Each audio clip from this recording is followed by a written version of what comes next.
So this is the new OM-1 Mark II. I was lucky enough to get to borrow this before I went to Norway in December, so I've had this for a little over a month.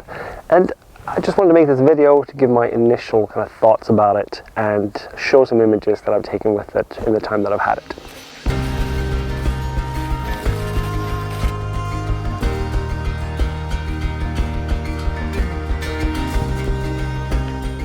My name is Espen Helland. I'm a wildlife photographer and an OM system ambassador.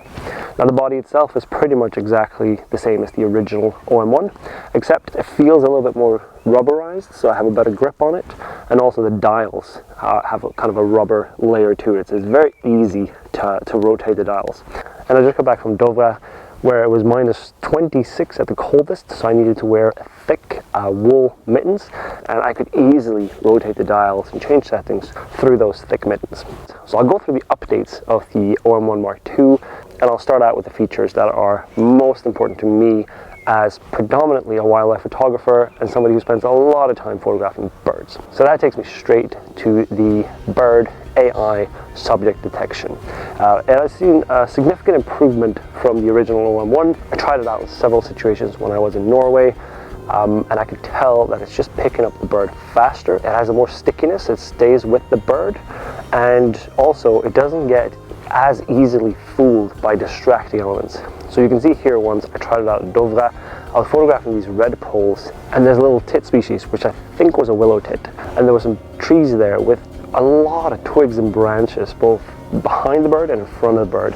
And I used the OM-1 Mark II with then the 150 to 400 with the 1.25 teleconverter built in, and you could really tell that it was just tracking those birds through the twigs a lot better than I've seen before. I also tried it out near the sea, and I used the new Epidemicsound 150 to 600mm lens all the way at 600 to photograph some distant eider ducks in backlight. Now this is a situation that previously the camera has often been fooled. With birds in water, they're a little bit submerged, so the original OM-1 wouldn't always pick those up, and especially not distant ones, and especially not backlit ones. So that is one area I think there's been a real big improvement. There's also now a feature where you can lock onto the subject and you can pick an individual bird out of 8 different subjects that are in the frame.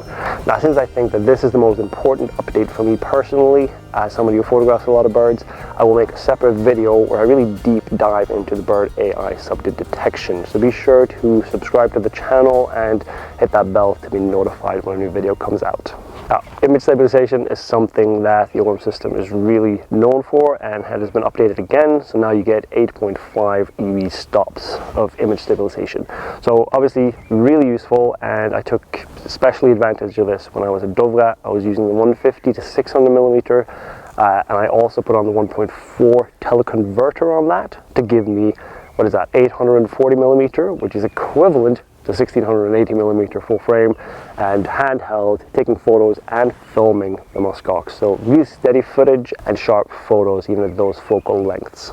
The image stabilization is something that I try to take full advantage of, and I really like to try and experiment with this. So as you can see here, I photographed a mallard at about 1/8 of a second. That was also using the 150 to 600mm. And I was really trying to get movement in all the mallards that were behind it, whereas getting that bird sharp. Now, I didn't actually try to go any lower, but I really wish I had, and I will be exploring this more as well to see how slow a shutter I can actually get away with. Now, it obviously depends on the lens and how if I'm lying down, supporting, and everything like that, but I will try and explore this more because it's such a good feature that you can really try and get creative with. And I love using this for instance, with dippers or heron, and try and get that motion in the water behind or in front of them. Now, the image stabilization will as well be really good for people who photograph macro a lot, and I've gotten some new macro lenses, so once I have some time, I really want to explore more macro. It's going to be so beneficial when using the focus stacking for macro to have that image stabilization. There is improvement in the blackout free shooting. This is not something I've really had an issue with. I've always found that when I'm shooting fast frames per second, you get the flicker of the blackout, but there's always been enough visual for me to be able to track any kind of action. But obviously with an update, that's going to make it even easier.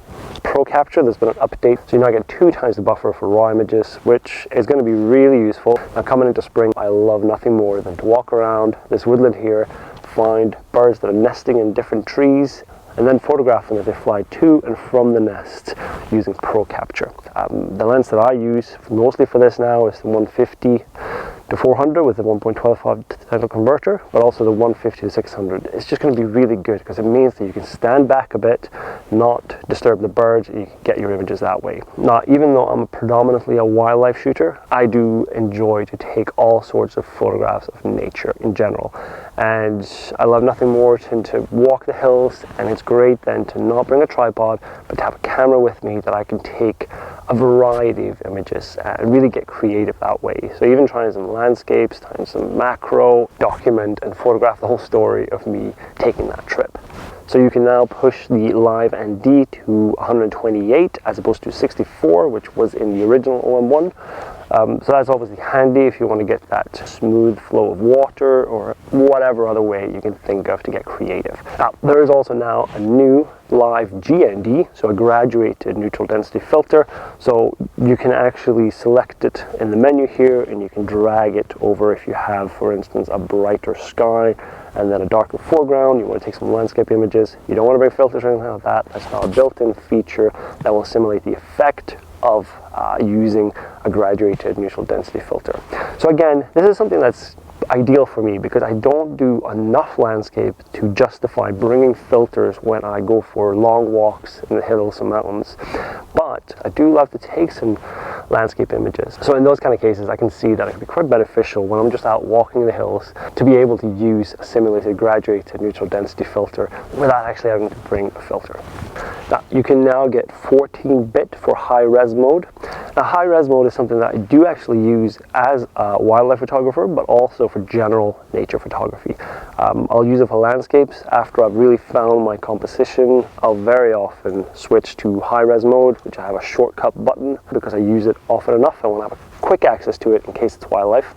But then after I've found a composition I'm happy with, I'll often take my final image using high-res mode. So having then 14-bit, which will then give me richer colors in post, is going to be really beneficial for just making the most out of those images when you take them. I tried the high-res mode for the muskox, but I'm not sure if it stood completely still. They were always kind of fidgeting a little bit. But I've used high-res mode in the past, photographing a tawny owl. Now this was the twilight, so I got that really nice light to it, but I had to use an ISO of 16,000. But because I use high-res mode, there was no noise present, with richer color and higher dynamic range. So a feature that I love to explore for wildlife photography and just general nature photography. Now, if you're interested in how I set up my cameras and use them for wildlife photography, I do have a course called the OM system for wildlife photography. Go check that out. I will be updating it for free with the new settings for the OM-1 Mark II. So everybody who already has that course will get the free updates. Another feature is that there is now a human subject AI detection, which can be handy if you have a person, if you want to put yourself in the landscape or anything like that. You know, sometimes I'll do conservation photography and I'll photograph people, so it's handy to have them to get focused really quickly on the people. And I can use the entire focus grid, which I often do. Now, I've also uploaded a blog post for the kind of initial thoughts of this camera, so go check that out if you want to see the settings for all the photos that I've shown in this video. I'm also starting a newsletter for OM system users where once a month I send an email which can be an in-the-field story with a specific tip or insight that I learned from there, showing a certain image with the settings and updates, you name it. Now, in conclusion, this isn't as a revolutionary update as the OM-1 was when it was released, but it is a nice new lineup in the OM-1 camera line. There are features that I will find very useful personally. Now, thinking about who wants to buy this camera, it is going to be professionals like me, people who are serious hobby enthusiasts who already have the OM-1 but they want the newest and the best. But other than that, probably more for the people who wanted to update for the OM-1. So if you have an older camera model, you've been thinking about upgrading to the OM-1, then the OM-1 Mark II now makes more sense in my opinion, especially if you're photographing birds and you like nature photography in general. Make sure you subscribe to the channel and also check out my next video, which is on the Zuiko 150 to 600 f5 to 6.3 initial thoughts. Thank you so much for watching.